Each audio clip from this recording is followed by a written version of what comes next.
Let's take a look at what rib flare is exactly. So you've probably heard that term thrown around a lot. You have rib flare or rib flare is contributing to this issue. So what does it mean? Well, it can actually mean a couple things depending on where the person saying you have rib flare is coming from. So there's two main things that I think of when I think, oh, someone has rib flare.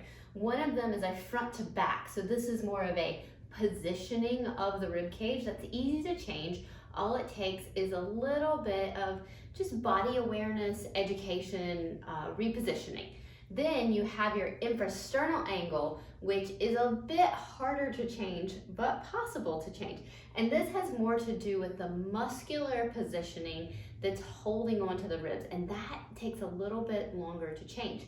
So when we look at front to back rib flare, when we say someone has rib flare, we are thinking about their ribs being angled up. So if you think about the top being a bowl and the bottom being a bowl, and if your rib cage is a bowl, rib flare to the front is that bowl kind of tipped up. Julie Weeb has a really good saying, it's called bell rung up. So when you see somebody's rib cage and their rib cage is facing forward, then that is a tipping or a flaring of the rib cage.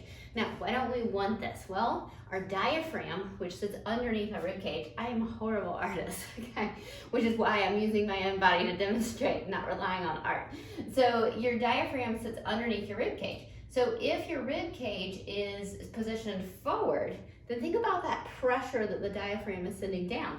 It's all gonna come out to the front, right? So if your rib cage is centered over your pelvis, then we're gonna get nice alignment with our diaphragm and pelvic floor, which is gonna help naturally optimize our pelvic floor function. That's a great thing, right? Getting the pelvic floor to work without doing any work. And one of the most typical posturing that we see that causes this forward rib cage flaring is that just slouch posture at the part. So hips kind of come forward, bottom tucks under a little bit, and rib cage goes forward. So you get that forward rib cage positioning when we get tired, which, hey, every mom is probably a little tired some days of the week. All right, so it's just something to be aware of. The problem comes in with overcorrecting. So if instead of just repositioning or moving your rib cage back into alignment, you grip down with your abs to help it stay there, so you go a little too far. So instead of just moving and then relaxing, you move and continue to hold muscle engagement. Then you're gonna end up putting tremendous forces down on the pelvic floor, and that can actually become a bad thing. Okay, so you don't want to go overboard with your rib cage repositioning. Now, what is infrasternal angle and why does that matter? So when it comes to infrasternal angle, you have a normal infrasternal angle, and what the infrasternal angle is the angle of your rib cage.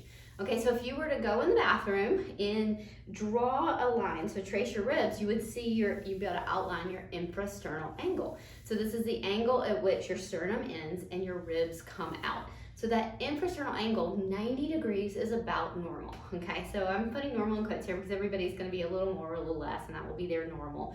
So you don't have to be exactly on 90.